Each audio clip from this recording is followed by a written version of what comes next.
말씀 보시겠습니다. 오늘 보실 말씀은 출애굽기 22장 1절부터 31절 22장 전체인데요. 우리 21절부터 31절까지만 10절이긴 한데 길기도 하지만 그래도 21절부터 31절까지만 다 함께 읽도록 하겠습니다. 출애굽기 22장 21절부터 31절까지 우리 다 함께 읽겠습니다. 시작. 너는 이방 나그네를 압제하지 말며 그들을 학대하지 말라. 너희도 애굽 땅에서 나그네였음이라. 너는 과부나 고아를 해롭게 하지 말라. 내가 만일 그들을 해롭게 함으로 그들이 내게 부르짖으면 내가 반드시 그 부르짖음을 들으리라. 나의 노가 맹렬함으로 내가 칼로 너희를 죽이리니 너희의 아내는 과부가 되고 너희 자녀는 고아가 되리라. 내가 만일 너와 함께한 내 백성 중에서 가난한 자에게 돈을 구워 주면 너는 그에게 채권자 같이 하지 말며 이자를 받지 말 것이며 내가 만일 이웃의 옷을 전당 잡거든 해가 지기 전에 그에게 돌려보내라. 그것이 유일한 옷이라. 그것이 그의 알몸을 가릴 옷인즉 그가 무엇을 입고 자겠느냐. 그가 내게 부르짖으면 내가 들으리니 나는 자비로운 자임이니라. 너는 재판장을 모독하지 말며 백성의 지도자를 저주하지 말지니라. 너는 내게 추수한 것과 내게 짜낸 집을 바치기를 더디하지 말지며 내 처음 난 아들들을 내게 줄지며 내 소와 양도 그와 같이 하되 이랫동안 어미와 함께 있게 하다가 여드레 만에 내게 줄지니라. 너희는 내게 거룩한 사람이 될지니 들에서 짐승에게 찢긴 동물의 고기를 먹지 말고 그것을 개에게 던질지니라. 아멘. 네. 판례법을 좀 살펴보고 있죠. 십계명이 끝나서 판례법을 보고 있는데 판례법은 십계명 당시의 상황을 아주 구체적으로 풀어서 설명한 것이라고 좀 볼 수 있습니다. 실제 상황이 닥쳤을 때 어떻게 판단하고 어떻게 법을 사용할 것인가에 됩니다. 그래서 판례법은 당시에 이제 환경, 상황 등을 고려해서 생각해 봐야 된다고 좀 말씀드린 것 같아요. 그래서 판례법에 나타나는 원리를 좀 살펴봐야 되는데 판례법에 나타나는 원리를 통해서 이제 하나님 나라의 삶에 대해서 좀 생각해 볼 수 있고 또 원리를 통해서 원래 하나님 나라가 어떤 나라인지 하나님 나라가 추구하는 것들은 어떤 것인지 좀 알 수도 있고 또 판례법을 통해서 하나님께서 어떤 분이신지 어떤 성품을 가지신 분이신지 그가 또 어떤 사역을 하실 것인지에 대해서도 살펴볼 수가 있습니다. 그래서 판례법 보고 있죠. 그 십계명도 보고 판례법도 보고 이거 끝난 다음에는 성막이더라고. 그래서 우리 출애굽기 끝나면 우리 그 신약을 좀 잠깐 갔다 올까 지금 생각하고 있어요. 어쨌든 그래도 출애굽기 쭉 한번 해봅시다. 21장에서는 판례법으로 예수님께서 성취해내신 하나님 나라의 자체 원리, 그러니까 하나님 나라가 원래 어떤 곳인가에 대한 이야기를 좀 더 많이 본 것 같아요.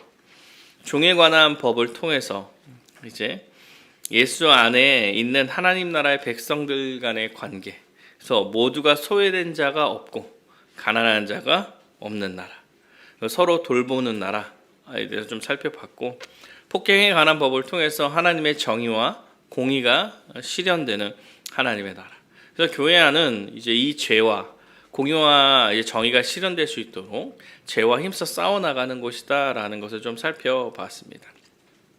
소유자 책임의 법을 통해서 이제 이웃을 위협하거나 또 이웃에게 손해를 끼치면 안 된다는 것에 대해서 좀 살펴봤어요. 그리고 오늘은 22장은 이제 이거랑 또 사실 좀 이어져 가지고 22장 상반절은 이제 배상에 관한 법, 21장 마지막에 이제 약간 배상하는 거에 대해서 좀 좀 다뤘는데 그와 연관돼서 또 22장 초반에도 배상에 관한 법에 대해서 좀 나타나고 있습니다. 일단 뭐 어떤 내용인지 좀 살펴보면 이제 첫 번째는 이제 도둑질에 관한 배상법입니다. 그러니까 소나 양 도둑질을 했을 때 소나 양을 도둑질을 했을 때 어떻게 되냐 할 때 도둑질한 것을 잡거나 팔면 그 소는 5배로 갚고 양은 4마리로 4배로 갚는 거예요. 4배로 갚는다 이렇게 얘기하고요. 도둑질한 것이 살아서 도둑의 손에 있을 때는 이제 2배로 갚는 거예요. 그 다음에 이제 그러니까 의도적으로 도둑질한 것에 대해서 그리고 피해를 입힌 것에 대해서 좀 심각하게 생각하고 그것을 배상하는 문제를 이야기하고 있는데 소나 양을 훔쳤어. 그리고 그것을 없앤 거예요. 팔거나 먹거나 뭐 어떻게 해서 그걸 없앴어. 그럼 원래 가지고 있는 거는 없어진 거잖아요. 그래서 다시는 그 소와 양을 찾을 수 없으므로 4배나 5배를 갚는 거고 다시 찾을 수 있을 때는 2배의 배상을 하는 거다 이렇게 얘기해요. 배상을 하는 거에 대해서 되게 아주 명확하게 얘기합니다. 그래서 몸을 팔아서라도 돈이 없으면 몸을 팔아서라도 도둑질 했을 때 배상을 해야 한다 이 정도로 이야기하고 있는 것은 피해에 대한 보상이 반드시 이루어져야 한다는 것에 대해서 이야기하고 있는 거예요. 그렇죠? 피해를 받았으면 보상을 해야 된다 이렇게 얘기를 하는 거예요. 그래서 그 뭐지? 옛날에 그 영화 때문에 기독교 욕을 엄청 먹었죠. 이름 뭐야? 밀양. 맞아. 밀양. 그래서 하나님이 내 죄를 용서하셨다. 상관없다. 아무 상관이 많아요. 하나님이 내 죄를 용서하셨어도 죄를 진 사람한테 용서를 구하고 그 사람한테 배상을 해야 되는 게 하나님의 법칙이에요. 법칙이에요. 배상과 보상에 대해서 아주 명확하게 이야기하고 있습니다. 도둑질하는 사람이 들어오는 것을 보고 들어오는 것을 보고 피를 흘리며 그러니까 도둑질이라는 게 뚫고 들어오는 거죠.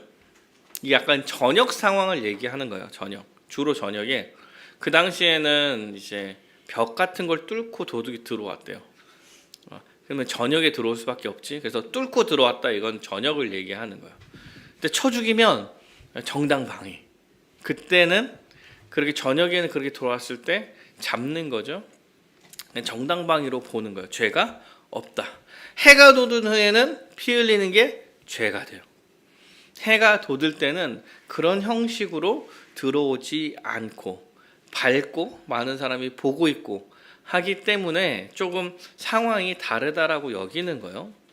그러니까 밤과 낮 사이로 차이를 두는 거죠. 그리고 이제 또 피해에 대한 보상을 또 명확하게 하라고 이렇게 얘기해요. 짐승입니다. 짐승. 남의 밭에서 짐승을 먹게 하면은 가장 좋은 것으로 배상해라 이렇게 얘기해요. 그 짐승이 먹은 게 좋은 건지 나쁜 건지 뭐 잘 몰라. 그러니까 가장 좋은 것으로 배상해야 된다 이렇게 얘기하는 거죠. 남의 밭을 태우면 태운 자가 반드시 배상한다.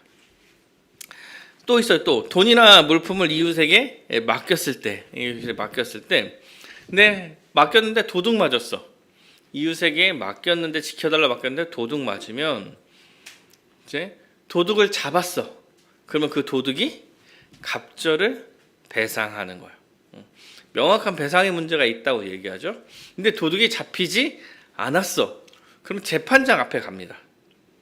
그리고 그 물품에 손댄 것에 대한 재판을 받아요. 그러니까 사실 물품을 이제 지키기로 했던 이웃이 이게 실제로 도둑을 맞았는지 안 맞았는지를 잘 모르니까 먼저 재판을 받는 거예요. 혹시나 자기가 숨겨놓고 도둑 당했다라고 이야기할지도 모르니. 그리고 나 조사를 받는데 그 물건과 유사한 물건이 그 집에서 발견됐을 때 맡겨놓은 것과 이거 내 거야 원래 내 거야 이렇게 얘기할 수 있잖아요. 그래서 이게 원래 이 사람 건지 맡겨놓은 사람 건지 이제 재판장의 판단에 맡긴다. 그래서 죄를 인정받는 쪽에서 갑절에 배상을 한다 이렇게 얘기하죠. 이 얘기는 실제로 잘잘못을 아주 명확하게 가려서 피해를 보지 않도록 하기 위한 역할입니다. 그러면서도 배상을 명확하게 하는 거죠. 그러니까 잘잘못을 명확하게 가리는 거야. 이 사람이 잘못했는지, 저 사람이 잘못했는지 여러 가지 상황과 이야기하는 것을 듣고, 그리고 나서 잘잘못을 가리고 그 사람으로부터 이제 배상을 받게 하는 거죠. 마찬가지입니다. 이웃에게 맡긴 짐승이 죽거나 다치거나 아무도 모르게 없어졌을 때, 동물을 맡은 자가 이웃의 것에 손대지 아니하였다 하고 하나님 앞에 맹세할 때, 진짜 나는 몰라, 누가 훔쳐가, 나는 이것을 손댄 적이 없어요 이렇게 얘기할 때 그 주인은 그 말을 믿고 책임을 묻지 않는 거예요. 그런데 지키지 못하고 도둑을 맞은 거예요. 이게 도둑 맞은 게 확실해. 그럼 도둑 맞은 것은 물어주는 거고, 맹수에게 찢겨 죽었으면 이제 그 증거물, 시신 같은 거, 뭐 뼈 같은 게 있을 수 있잖아요. 그런 것은 그걸 주고 이제 증거로 삼고 이제 묻지 않는 거죠. 이웃에게 짐승을 빌렸을 때, 짐승이 다치거나 죽었을 때 주인이 함께 있다면, 그러니까 짐승이 다치거나 죽었을 때 그 주인이 함께 있으면 물어주지 않고, 함께 없으면 물어주고, 함께 있는데도 죽었을 때 그러니까 동물을 물어주진 않지만 빌린 것에 대한 세는 내는 거예요. 세는 내는 거예요. 되게 디테일하게 하나씩 잡아 놓은 거죠. 그 당시에 있을 법한 상황에 대한 판례법을 만드는 거예요. 간음죄에 대한 배상도 있습니다. 약혼하지 아니한 처녀를 깨어서 동침하면 납폐금을 주고 아내로 삼아야 된다 이렇게 얘기하고, 처녀의 아버지가 딸을 주기를 거절하면 납폐금만 보낸다. 죄에 대해서 이제 배상을 하는 거죠. 이 배상하는 법을 좀 봤을 때 크게 두 가지로 의미로 좀 살펴볼 수 있는 것 같아요. 하나는 누구도 억울하지 않게, 그리고 배상을 확실히 해야 함에 대해서 이야기하는 것입니다. 그러니까 오늘 본문을 보면 적극적으로 잘잘못을 따지는 게 명확하게 나타나고, 적당한 보상이 이루어져야 함에 대해서 말합니다. 그래서 누가 먼저 잘못을 했는지, 뭐 일부러 그랬는지, 어쩔 수 없이 그랬는지, 뭐 얼마나 피해를 입었는지, 혹은 뭐 실수였는지 아닌지, 일부러 그랬는지, 아니면 이걸 죄를 물을 건가 말 건가, 죄를 지었냐 아니냐, 이런 걸 따지는 거예요. 죄를 지었을 때는 죄에 대해서 회개하고 돌이키는 문제도 함께 포함되어 있기 때문에 여러 가지 상황을 다 따져서 억울한 사람이 없게 만드는 거예요. 그리고 배상에 대해서는 반드시 실수여도 피해를 입었으면 배상을 할 수 있게 만드는 거예요. 이제 이게 이 시대에 뭐 우리한테 뭐 적용을 좀 해본다면 이제 명확해야 된다는 거죠. 명확하게. 아무도 교회는 피해 보는 사람이 없도록, 또 잘못했으면 죄를 인정할 수 있도록. 그러면 교회에 피해 본 사람이 좀 있다라고 했을 때 우리는 그 사람을 잘 보살펴서 그 피해를 최소화해 주기 위한 노력을 해 나가야 하는 공동체다라고 말할 수 있는 거예요. 교회 안에서는 공정하게 모든 거 아무도 피해 보지 않는 상황을 만든다면, 어떤 사람이 교회 밖에서 여러 가지 어려움과 피해를 보고 왔을 때 교회는 그 사람들을 돌봐야 하는 부분이 있다는 거죠. 피해를 입어 경제적으로 갑자기 어려워진 상황, 저 구체적으로 뭐 당장 뭐 회복할 수 없는 상황이 처해져 있을 때, 형편상에서 우리가 다 해결해 줄 수 없다 하더라도 서로를 도우며 어려움의 피해에 대해서 우리가 서로 해결해 주려고 노력해 가는 거죠. 아무렇지도 않게 밖에서 뭐 어려움과 이제 급한 어려움을 당하고 들어왔는데 교회에서 막 슬퍼하고 있는데 그냥 슬프냐 말만 하지 않는다라고 이야기하는 거예요. 뭐 그런 거 있죠. 뭐 전세 사기를 당했거나 범행을 범죄에 휘말렸던가. 그래서 억울하지만 피해를 많이 입었을 때 이제 우리는 도움이 될 수 있어야 된다. 두 번째가 되게 중요한 문제가 하나 있는데, 여기서 이제 하나님 앞에서 판결을 받는다는 것이라는 것을 좀 사실 오늘 본문에서 조금 이야기하고 있어요. 7절에 보면 재판장 앞으로 나가서 재판장의 판단을 듣는다 이렇게 이야기하죠.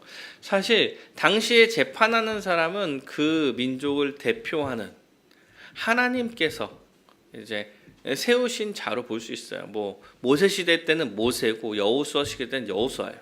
그래서 하나님의 말씀을 듣고 그의 기준에 따라 판단하고 재판하는 사람. 그러니까 재판장 앞으로 가서 하나님의 말씀을 맡은 선지자로서 이것을 이제 재판하는 거죠. 11절에 보면 이렇게 나와요. 여호와께 맹세할 것이요라고 이야기합니다. 여호와 앞에 맹세하여 나는 거짓 없이 하나님 앞에서 이렇게 했음을 말하면 그것을 인정한다라고 이야기하죠.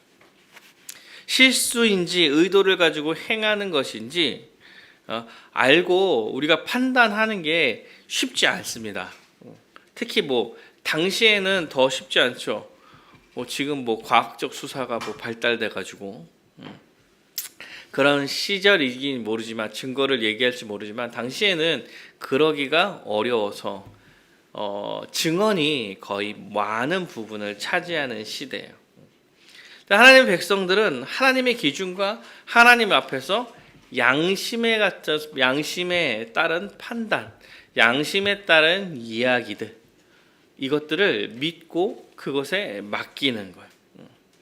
하나님의 백성은 하나님의 기준에 순종하는 자들이기도 하고, 하나님의 백성은 하나님 앞에서 정직하게 살아가는 자들임에 전제되어 있는 거기 때문에 그래요.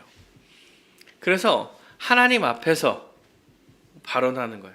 양심에 따라서 나 안 그랬습니다. 저는 그럴 의도가 없었습니다. 피해를 본 곳에서 보상을 하겠습니다. 이런 것들을 믿으며 가는 거죠. 그만큼 그들의 삶에 양심이 발휘됐다라고 이야기할 수 있는 거예요. 사랑하는 여러분, 우리도 사실 크게 다르지 않습니다. 진짜 요새 이런 얘기를 많이 안 했던 것 같아요. 내가 옛날에 코람데오라는 말을 진짜 많이 썼던 것 같은데, 학교 다닐 때도 총신 학부 다닐 때 코람데오, 하나님 앞에서 살아가는 거죠. 하나님 앞에서 언제나 내가 하나님 앞에 있다. 여호와 하나님 앞에서 살아가는 삶을 사셔야 합니다. 지금 시대도 마찬가지죠. 과학적 수사가 발전하고 증거가 있고 판단하겠지만 그것에 앞서 무엇보다 새 생명을 얻어 성령 안에서 살아가는 자들임을, 양심에 맡겨 살아가는 자들임을 우리는 기억해야 하는 거예요. 이게 신자의 삶이에요. 사랑하는 여러분, 우리는 속인다고 이야기하지만 사실 하나님 앞에서 속일 수 있는 것은 없습니다. 없어요. 우리가 어떤 행동을 하고 어떤 말을 하든 그 모든 것이 하나님 앞에서 벌어지는 일들이에요. 하나님은 우리가 거짓말을 하는지 진실을 얘기하는지 모르지 않으세요. 그것을 알고 생활한다면 우리는 어디서나 진실함과 양심에 따른 행동과 삶의 모습을 보여갈 거예요. 그래서 우리는 무엇보다 하나님 앞에서 살아가고 있는 자임에 대한 생각을 명확하게 해야 합니다. 우리의 죄, 우리의 실수로 인한 죄, 남에게 피해를 입히는 거 주님께서 다 알고 계십니다. 사실 우리가 자기도 모르게 남에게 피해를 입히는 것조차 하나님은 다 알고 계시는 거예요.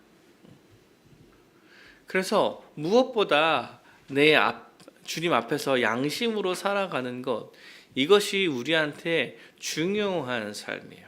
물론 우리는 죄성으로 인해서 다른 사람이 지켜보는 환경을 만들어야 되는 것도 맞아요. 우리의 죄성이 너무 짙어서 다른 사람이 나를 바라봐줘서 죄를 짓지 않게 하도록 하는 환경에 나를 내던지는 것도 맞아. 그러나 그것보다 더 앞서서 우리는 우리의 양심이 먼저 움직이는 사람이 되어야 하는 거예요. 돌이키고 깨달을 수 있는 자가 되어야 합니다. 다른 사람의 관계를 맺음에 있어서 더욱 분명하게 내가 양심을 비춰서 나를 바라보고 나에게 판단해야 돼요. 하나님의 공의와 하나님의 용서, 그의 사랑하심을 기준으로 내 삶을 내 양심에 비춰서 내 삶을 바라봐야 하는 겁니다. 그래서 여러분, 신자의 삶이 자기 자신한테는 아주 혹독하고 냉철한 판단을 하는 거예요.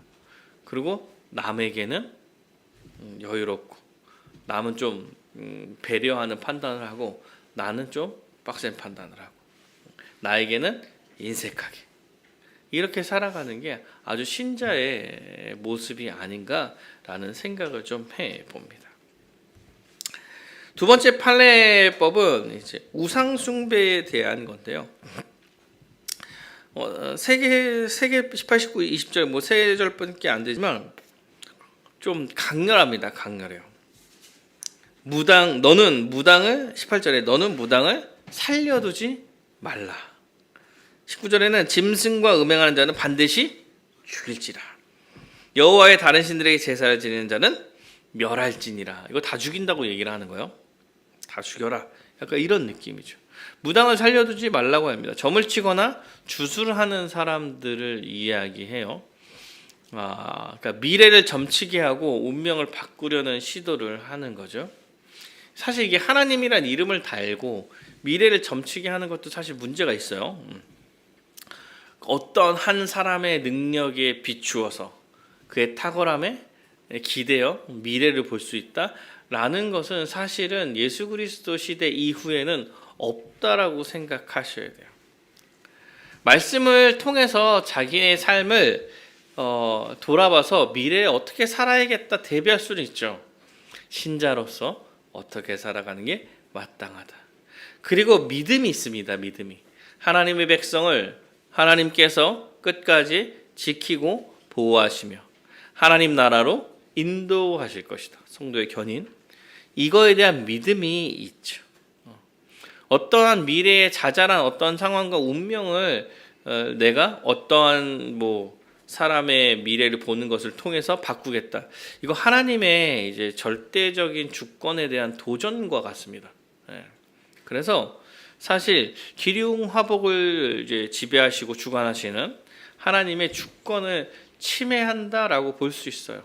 그냥 믿는 거죠. 우리는 믿어요. 이 믿음의 문제라서 무당을 살려두지 않는다라고 할 때 이렇게 흐리게 하는 거, 그 민족을 꿰어서 하나님을 잘못 알게 하는 이런 것들을 살려두지 않게 하는 거죠. 짐승과 행음하면 반드시 죽는다. 이것도 마찬가지예요. 당시에 우상을 섬기는 제사가 약간 이런 식의 문란한 행위들이 많이 있었어요. 그러니까 이런 식의 제사들은 이런 식의 음란한 행위들은 대부분 우상을 섬기는 제사에서 벌어지는 일들이고 그것이 영향을 미치는 거예요. 여호와 외에 다른 신들에게 제사를 드리면 멸할지라. 다른 신들에게 제사를 드리지 말아라 이렇게 얘기합니다. 지금 출애굽이잖아요. 출애굽. 사실 이스라엘 백성을 가나안으로 들어가게 하는 그 길 가운데 사실 여호와 하나님께서 미리 우상 숭배에 대해서 막고 계시는 거예요. 왜냐하면 가나안이라는 땅으로 들어갈 건데 가나안에 형성된 이방 문화들이 있는 거예요.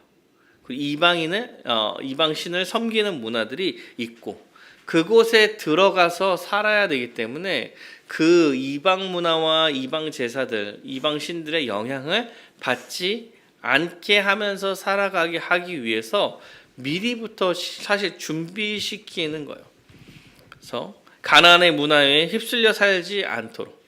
여러분 이런 가나안의 문화에 휩쓸려서 살지 말라는 얘기가 사실 계속 나와요. 계속.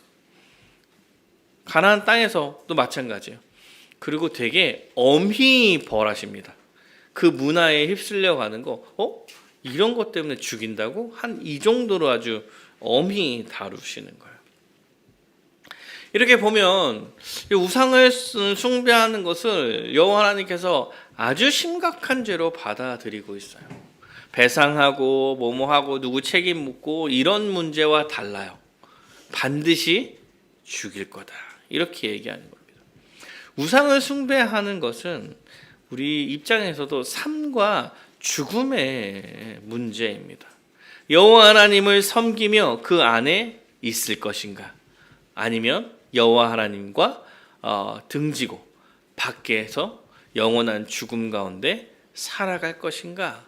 이 두 가지 문제 가운데 있기 때문에 우상 숭배는 죽음, 예수 안에서 삶, 이런 얘기를 하고 있는 거죠. 그래서 가나안 땅에서 이방의 문화에 휩쓸리지 말아라, 분별해라 라고 명확하게 이야기하는 것입니다. 사랑하는 여러분, 이게 사실 우리 시대에도 비슷하게 적용이 되죠. 세상 문화에 휩쓸려 하나님 나라의 법칙과 하나님 나라 문화가 아닌 다른 것을 가지고 행복한 삶을 살려고 하는 것들, 하나님이 아닌 것들을 즐거워하고 그런 것들에 힘써가고 하나님 아닌 것들에 힘써가고 세상의 가치관에 휩쓸리는 것, 마치 신이 없어도 하나님이 없어도 잘 살 수 있다라고 여기고 자기 힘으로 나아가려고 하는 모든 것들. 우리는 이미 이제 사단이 통치하는 세상과 맞닿아서 살아가고 있어요. 하나님의 통치 안에 있는 자들이 있지만 사단이 통치하는 그곳에서 같이 살아가고 있는 거를. 그래서 많은 유혹과 많은 영향들을 받고 있죠. 그래서 하나님 나라의 가치인 자기 부인과 이웃사랑 이런 것들은 사실 세상의 가치에서 되게 밀려 있는 것이에요. 밀려 있어요. 그렇게 살면 마치 바보인 것처럼 여겨지죠. 그러나 우리는 신자로서 분별하면서 어디서든 살아가야 하는 것. 우상을 섬길 것인가? 하나님 나라의 법칙에 따라서 그 나라 안에서 살아갈 것인가? 이렇게 우리는 기독교와 대치되는 문화에 대해서 휩쓸리고 흔들리면 안 된다라는 것을 좀 보여주고 있는 거죠. 그 다음 사회적 약자에 대한 배려의 법령들이 좀 나타납니다. 앞에도 사회적 약자에 대한 것들이 있지만 21절에도 21절에 보면 나그네의 압제에 말려 학대하지 말아라. 나그네에 압제하며 학대하지 말아라. 너네도 애굽에서 나그네였어. 이렇게 얘기해요. 원래 이스라엘도 나그네로 살아왔던 자들이야. 그때를 기억해라 라고 이야기하는 것이에요. 여호와께서 압제와 학대 가운데 있는 너희들을 구원하셨음을 기억해. 과부나 고아를 해롭게 하지 말아라 이렇게 이야기합니다. 여호와 하나님께서 그들의 부르짖음을 들을 거야. 과부나 고아는 당시에 아주 가장 약한 자들이에요. 약한 자들. 스스로 삶을 살아가기가 어려운 자들을 이야기합니다. 여호와 하나님이 아주 여기도 강하게 얘기해요. 노가 맹렬할 것이야. 그들의 노가 맹렬할 것이야. 그리고 되게 무섭게 얘기합니다. 너를 죽여서 네 아내는 과부로 만들 거고 네 자식은 고아로 만들 거야. 이런 식으로 진짜 강렬하게 이야기하죠. 고아와 과부를 배려하지 않고 돌보지 않을 때 네 가족이 고아와 과부가 될 거야. 이런 식으로 말하고 있는 거예요. 또 있습니다. 하나님 백성 중에 가난한 자에게 돈을 빌려주면 이자를 받지 말아라 이렇게 얘기해요. 성도 간에 돈을 빌려주면 이자를 받지 말아라. 같이 있는 자들인데 이렇게 얘기하는 거죠. 중요하게 생각하고 있는 거예요. 그 다음에 이웃의 옷을 전당 잡으면 저녁이 되기 전에 돌려줘라 이렇게 얘기하는 거예요. 여러분 돈을 빌릴 정도가 되면은 어렵다는 얘기를 하는 거죠. 옷을 전당을 잡는다라고 얘기하면 심각하게 어려운 상황이에요. 근데 여기에 이제 돈을 받는다, 이제 이자를 받는다, 이런 사람들한테 이자를 받는다 이렇게 얘기할 때는 가난하고 연약한 사람의 그 연약함을 이용해서 내 부를 축적하는 거예요. 아주 심각한 일인 거죠. 일인 거예요. 가리롯이 그거 하나밖에 없는데 그걸 전당 잡았으면 돌려줘라. 살아야 되지 않겠냐. 의식주, 입는 것과 먹는 것, 살아갈 수 있게 해야 된다라고 이야기하고 있는 거예요. 이자를 받지 말아라. 이자를 받지 말아라. 중요하게 생각해. 돕는 거지. 이자를 받아서 장사하려는 게 아니다라고 이야기해요. 여호와 하나님은 이 약자들의 부르심을 들으실 거다. 그리고 얘기합니다. 27절인 것 같은데 끝에 그가 내게 부르짖으면 내가 들으리니 나는 자비로운 자임이니라. 그러니까 여호와 하나님께서 그 약자들의 그 고아와 과부들의 이야기를 듣고 그들을 돕는 삶을 너희를 살아감으로 뭐냐면 여호와 하나님께서 내가 자비로운 하나님이심을 드러낼 거다라고 이야기하는 것과 같아요. 이것도 첫 번째 의미를 좀 살펴보면 여호와 하나님이 약자들을 괴롭히지 말고 배려하고 사랑하며 살라고 이야기하시는 게 있죠. 약자들을 괴롭히는 것 강력하게 처벌하실 거다. 고아와 과부를 돕고 함께 살아라 이렇게 얘기해요.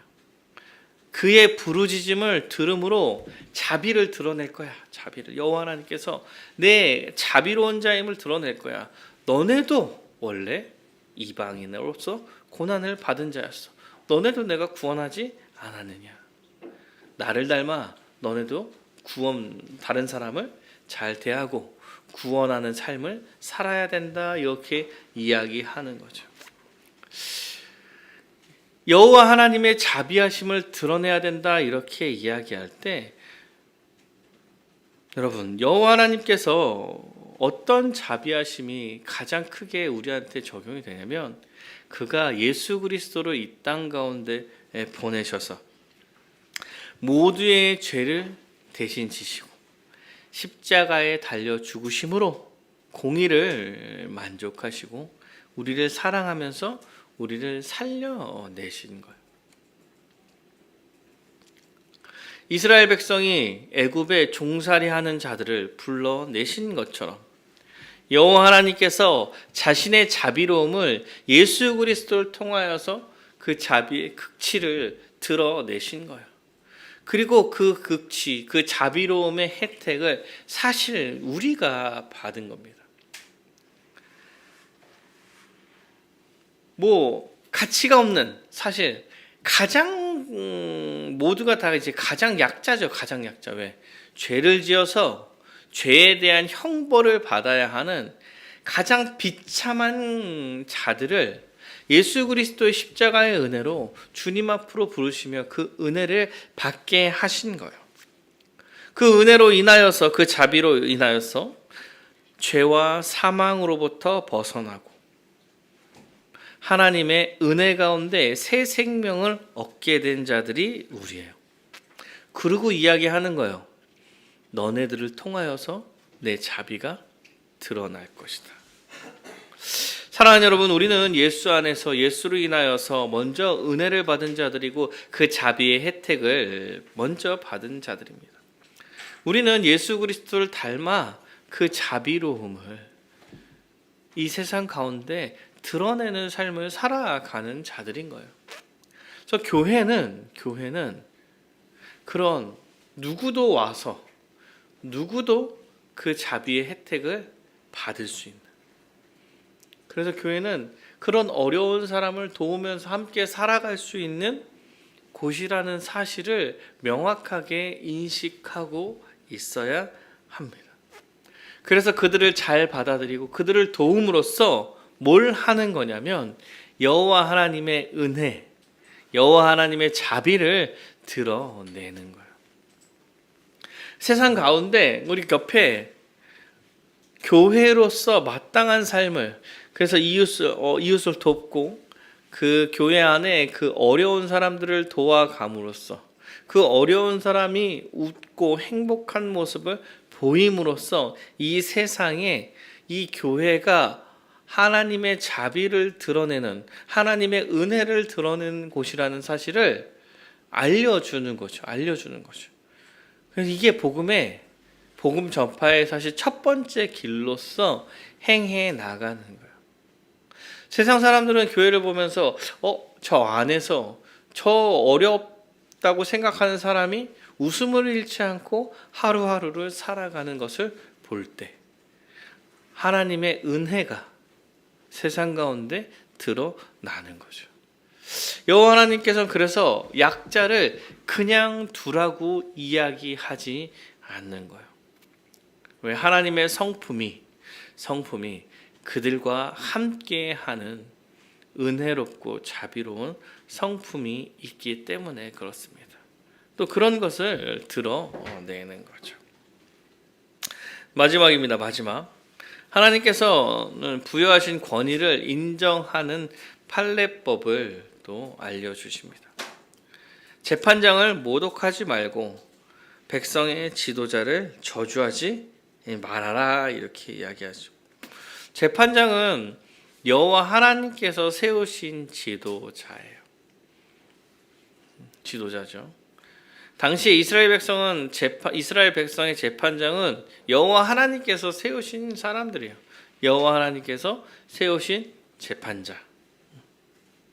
그래서 하나님의 권위에 기대어서 판결하는 자들입니다. 그래서 옛날에 그 모세였나? 모세가 그 애굽 사람 죽였을 때 그 사람들이 그러잖아요. 누가 너희를 우리의 재판장으로 세웠냐? 이렇게 얘기를 하죠. 이런 것과 마찬가지인 거예요. 재판장을 여호와 하나님께 세우시고 그가 판단하고 그가 이스라엘 백성을 이끌어가게 하는 거죠. 그래서 재판장을 이제 모독하지 말아라라고 이야기하는 거예요. 뿐만 아니라 사실 그런 권위, 이제 한 나라를 다스리는 그 권위를 인정하고 하나님의 일반 원리가 작용하는 것임을 기억해서 세우신 권위를 인정하고 살아가라라고 이야기하는 것과 같습니다. 그리고 나서 이야기하는 게 그 권위가 하나님으로부터 온다라고 이야기하는 것이랑 같아요. 왜냐하면 바치는 얘기하죠. 너는 내가 출소한 것과 내가 짜낸 짓을 바치기를 더디하지 말지, 내가 처음 난 아들들을 내게 줄지며. 이것은 여호와 하나님께 바치는 것에 대한 얘기를 하는 거고, 처음 난 것을 바치라라고 이야기하는 것은 모든 것을 드리라라고 이야기하는 것과 같아요. 그 당시에 처음 난 것은 그가 가진 모든 것이라는 의미를 가지고 있습니다. 그래서 첫째가 중요하죠. 장자가 중요해요. 장자는 재산도 더 많이 받아. 장자가 상징하는 게 모든 것이기 때문에 그렇습니다. 그래서 처음 난 것을 더디 말고 하나님께 드려라, 이렇게 이야기하는 것은 실제로 모든 것이 주의 것이고 허락해서 주는 분도 여호와 하나님을 기억해서 그에게 기대어 살아가라라고 이야기하는 것과 같아요. 그러니까 일용할 양식을 구하는 것, 주기도문에서 일용할 양식을 구하는 것과 같은 원리입니다. 들에서 짐승에 찢긴 동물의 고기를 먹지 말아라 이렇게 얘기하는 것도 이제 거룩한 30절에 내 양과 소와 함께 하되 이래 동안은 함께 있게 하다가 8일 만에 내게 줄 거라 내게 바쳐라. 양과 소 첫째가 바친데 이래 동안은 어머니랑 있게 해. 이거는 거룩해지는 그 시기를 얘기하는 거예요. 거룩해지는 시기를 얘기하는 거고 그 다음에도 짐승에게 찢긴 고기 먹지 말아라. 이게 거룩한 백성이다라고 얘기를 하는 거거든요. 그러니까 여호와 하나님께 기댄 거룩한 백성이 너희들이야 라고 말하고 있는 거예요. 그래서 구분된 삶을 살아라. 거룩한 백성으로서 여호와 하나님께 기대어 모든 것이 다 여호와 하나님의 것임을 고백함으로 살아가라고 이야기하는 것입니다. 거룩하게 구분되어 살아가는 삶의 모습의 첫 번째는 권위에 대한 순종과 존중이에요. 존중. 여호와 하나님의 권위를 인정하고 말씀에 순종하며 살아가기를 여호와 하나님께서 원하시고 말하는 거예요. 그럼 성경에서 이야기했다면 성경의 권위가 있고 그게 여호와 하나님의 권위입니다. 그럼 성경에서 이야기했다면 그게 맞는 것이고 그 말씀에 순종하며 살아가는 거예요. 그 말씀은 이상한데 동의하기가 어려워. 나는 그렇게 사는 건 좀 그래 라고 이야기할 수 있는 게 아니에요. 내 생각에 따라 하나님을 이렇게 여러 가지로 진단하는 게 아니라 그의 말씀에 기대어서 우리가 순종하면서 그의 권위를 인정하면서 살겠다고 이야기하는 거예요. 내 생각과 내 경험보다 주의 말씀이 맞다고 인정하는 삶. 이런 삶을 살아라 라고 이야기하는 것과 같죠. 거룩한 부분의 두 번째는 여호와 하나님께 기대어 살라고 이야기하는 것입니다. 사랑하는 여러분, 이 세상의 모든 것이 주의 것이고 주님께서 우리에게 허락하신 거예요. 허락하신 거. 우리는 여호와 하나님의 통치 아래서 살아가는 사람들이에요. 그가 우리를 통치할 것이고 그가 우리를 이끄실 것이고 자신의 백성을 지키고 보호할 것이라고 명확하게 말씀하고 계세요. 믿는 자들의 영생을 얻고 참 생명을 얻게 될 것이라고 명확하게 이야기하고 계신다는 거예요. 누가? 창조주 하나님이 이 세상을 다스리시고 주관하시는 주님께서. 우리가 누구의 백성이냐면 여호와 하나님, 창조주 하나님의 백성이요. 그가 우리를 지킨다라고 이야기하는 거죠. 끝까지 보호하신다 라고 이야기하는 거고 우리는 이걸 믿으면서 살아가는 사람들입니다. 사랑하는 여러분, 우리는 하나님의 백성임을 기억해서 불안해하면서 살 이유가 없습니다. 걱정으로 너무 두려워하실 필요가 없어요. 미래를 너무 두려워하고 걱정하면서 살아갈 필요가 없어요. 그냥 열심히 신자로서 해야 할 일을 잘하면서 살아가는 거예요. 그로 인하여서 뭐가 잘 안 될 수도 있고 잘 될 수도 있지만 뭐 안 된다고 하나님께서 나를 버리시고 나를 안 지키고 안 보호하시는 게 아니에요. 주님께서 나를 이끌어 가실 거예요. 그리고 가장 선한 것으로 우리를 이끌어 가실 것입니다. 우리가 잘못해서 뭔가 한 게 아니라면 주님께서 가장 선한 것을 우리한테 주고 계시는 거예요. 때로는 그게 시험일 수도 있습니다. 그 시험을 통하여서 더욱 굳건한 믿음으로 주님 앞에서 살아갈 수 있게 한다면 혹시나 그런 것도 우리에게 주실 거예요. 두려워하지 마시길 바랍니다. 그래서 이 세상에서 살아갈 때도 더 긍정적으로 싸워나가시는 건 어떤가 싶습니다.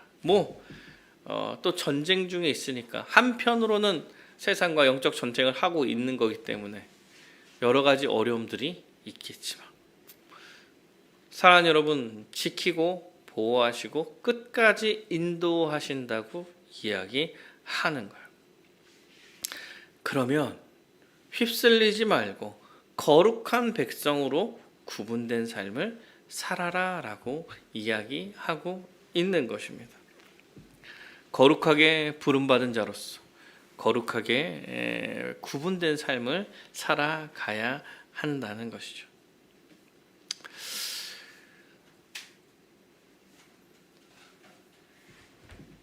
판례법으로 설교를 하다 보니까 판례법이 하나하나 의미가 있고 그것에 대한 생각들이 그것에서 나타나는 여러 가지 이제 적용들이 있어요.